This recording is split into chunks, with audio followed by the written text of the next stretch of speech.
नए संसद भवन को बनाते ही मोदी ने कर दिया विपक्ष के साथ खेल। नया संसद इस तरह से बनाया, कांग्रेस का दिमाग चकराया। मोदी ने सीटों को ऐसा बनवाया, उनका गणित किसी को समझ नहीं आया। 1280 सीटों की वो कहानी जिसकी हकीकत जानकर आपको भी होगी हैरानी। नए संसद भवन में मोदी ने तोड़ दिया अंग्रेजों का कानून। मोदी ने ऐसा चक्कर चलाया, 2024 से पहले जीत का प्लान बनाया। मोदी ने संसद में 400 से ज्यादा सीटें क्यों बढ़ाई?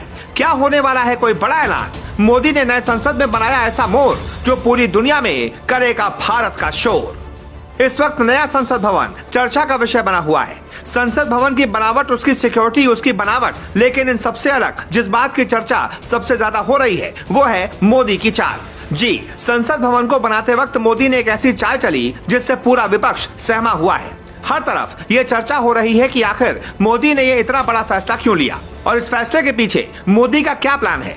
इतना ही नहीं, इस नए संसद भवन को बनाते वक्त मोदी ने अंग्रेजों के कानून को भी ध्वस्त कर दिया और भारत के हिसाब से इस भवन को बनवाया है। तो चलिए अब आपको हम नए संसद भवन को लेकर वो बातें बताने वाले हैं जिसे साल 2014 के चुनावों से जोड़कर देखा जा रहा है। तो मोदी का पूरा खेल समझिए। आजादी के 75 साल बाद भारत के माननीय अब नई संसद भवन में बैठकर कानून बनाएंगे। 862 करोड़ रुपए की लागत से बनने वाला नया संसद भवन तैयार हो गया है। तिकोने आकार में बना नया संसद भवन 4 मंजिला है। भारत में जो अभी संसद भवन है वो ब्रिटिश राज के दौरान 1927 में बनाया गया था।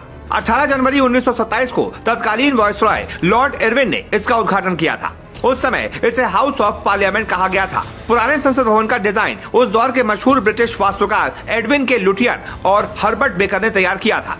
नए संसद भवन की डिजाइनिंग गुजरात की आर्किटेक्चर फर्म HCP डिजाइन्स ने की है। HCP डिजाइन्स इससे पहले गुजरात के गांधीनगर में सेंट्रल विस्टा, राज्य सचिवालय, अहमदाबाद में साबरमती रिवर फ्रंट डेवलपमेंट जैसे कई प्रोजेक्ट्स डिजाइन कर चुका है। पुराने संसद भवन को बनाने में उस दौर में 83 लाख रुपए का खर्चा आया था, जबकि रिपोर्ट्स के मुताबिक नए संसद भवन को बनाने में करीब 1200 करोड़ रुपए का खर्चा आया है। इन बातों के अलावा जिस बात की सबसे ज्यादा चर्चा हो रही है वो है संसद की सीट। दरअसल इस बार संसद की सीटें बढ़ाई गई हैं। इसके पीछे मोदी की क्या सोच है, इसे लेकर पूरा विपक्ष परेशान है। अब आप पहले पूरे समीकरण को समझ लीजिए। दरअसल पुराने संसद भवन में लोकसभा के लिए 543 सीटें थी, जबकि राज्यसभा के लिए 250 सीटें। तो वहीं अगर नए संसद भवन की बात करें तो लोकसभा की 888 सीटें हैं, जबकि राज्यसभा की 300 सीटें।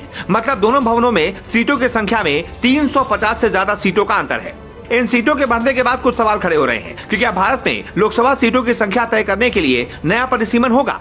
क्या आने वाले वक्त में 543 से ज्यादा लोकसभा सीटों के लिए चुनाव होंगे? क्या दोनों सदनों में सीटों की संख्या सरकार बढ़ाएगी? अब आखिर ऐसा क्यों किया गया है, इसके पीछे की वजह बड़ी दिलचस्प है। दरअसल भारत में लोकसभा की कुल 545 सीटें हैं, जिसमें से 543 सीटों पर चुनाव कराया जाता है। 545 सीटों की संख्या 1976 में हुए परिसीमन के दौरान तय हुई थी, जबकि राज्यसभा में 250 सीटें हैं, जिसमें से 12 सीटों पर राष्ट्रपति मनोनीत करते हैं और बाकी की सीट पर विधायकों के वोट से सांसद चुने जाते हैं। भारत में संविधान का अनुच्छेद 81 लोकसभा की संरचना को परिभाषित करता है। इसके मुताबिक जनसंख्या के आधार पर लोकसभा सीटों की संख्या तय की जा सकती है। इसके लिए चुनाव आयोग को परिसीमन कराना होगा। अनुच्छेद 82 में कहा गया है कि हर 10 साल पर जब जनसंख्या का डेटा आ जाए तो सीटों के आवंटन पर विचार किया जा सकता है। भारत में 1976 में जनसंख्या को आधार बताकर ही लोकसभा में सीटों की संख्या तय की गई थी। 1976 में जब लोकसभा का परिसीमन किया गया था उस वक्त भारत की आबादी 50 करोड़ थी, यानी करीब 10 लाख पर एक सीट का फॉर्मूला उस वक्त सेट किया गया था।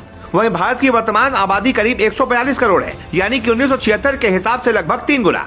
जनसंख्या तो बढ़ गई, लेकिन लोकसभा की सीटें नहीं बढ़ाई गयी। आंकड़ों के नजरिए से देखा जाए तो वर्तमान में 17 लाख लोगों पर एक सांसद है, जबकि ये आंकड़ा 10 लाख का होना चाहिए। साल 2019 में भारत के पूर्व राष्ट्रपति प्रणब मुखर्जी ने लोकसभा की सीटों को बढ़ाने की मांग की थी। अब जनसंख्या के अनुपात के मुताबिक लोकसभा में कुल सीटें 848 होनी चाहिए। हालांकि सीटों की संख्या तय करने का अंतिम अधिकार परिसीमन आयोग के पास होता है। नई संसद भवन बनने के बाद सबसे बड़ा सवाल यही उठा है कि क्या 2024 के चुनाव से पहले लोकसभा की सीटें बढ़ सकती हैं? फिलहाल इसका जवाब अभी केंद्र की ओर से नहीं दिया गया, लेकिन राजनीतिक जानकार इसे मुश्किल मान रहे हैं, क्योंकि 2003 में अटल बिहारी वाजपेयी की सरकार ने संविधान के 84वें संशोधन के तहत परिसीमन पर 2026 तक रोक लगा दी थी। यानी रोक हटाने के लिए सरकार को संसद से इसे पास कराना होगा। संसद का अगला सत्र मानसून होगा, जिसके हंगामेदार रहने की आशंका है। सरकार अगर संविधान में संशोधन कर भी देती है तो पूरी प्रक्रिया होने में कम से कम 1 साल का वक्त लग सकता है। ऐसे में 2024 के चुनाव से पहले ये मुश्किल दिख रहा है। लेकिन संसद में सीटों की बढ़ोतरी के साथ ही पूरे विपक्ष में डर का माहौल है। वैसे आपका इस खबर पर क्या कहना है? क्या आपको लगता है कि परिसीमन के हिसाब से सीटों की संख्या बढ़ा देनी चाहिए? कमेंट करके जरूर बताएं। माधव टीवीएस शोरूम्स आपके लिए लाया है बेहतरीन ऑफर। टीवीएस के चुनिंदा 6 नए वाहन अत्याधुनिक टेक्नोलॉजी से लैस और 0% ब्याज के साथ भी। आज ही अपनी बुकिंग कराएं और टीवीएस शोरूम से अपना वाहन घर ले जाएं। हमारे चुनिंदा 6 नए वाहन Ronin, Apache 310, Jupiter, Ntorq, Apache sports bike. साथ ही पाएं बेहतरीन एक्सचेंज ऑफर। किसी भी कंपनी का पुराना 2 व्हीलर दें और बदले में नई चमचमाती 2 व्हीलर घर ले जाएं। श्री राधा माधव टीवीएस मथुरा का सबसे अत्याधुनिक सर्विस सेंटर, जहां बेहतरीन मशीनों के साथ संतुष्ट तरीके से वाहन की रिपेयरिंग की जाती है। अधिक जानकारी के लिए हमारे टीवीएस शोरूम पर विजिट करें और टीवीएस के बेहतरीन ऑफर्स का लाभ उठाएं।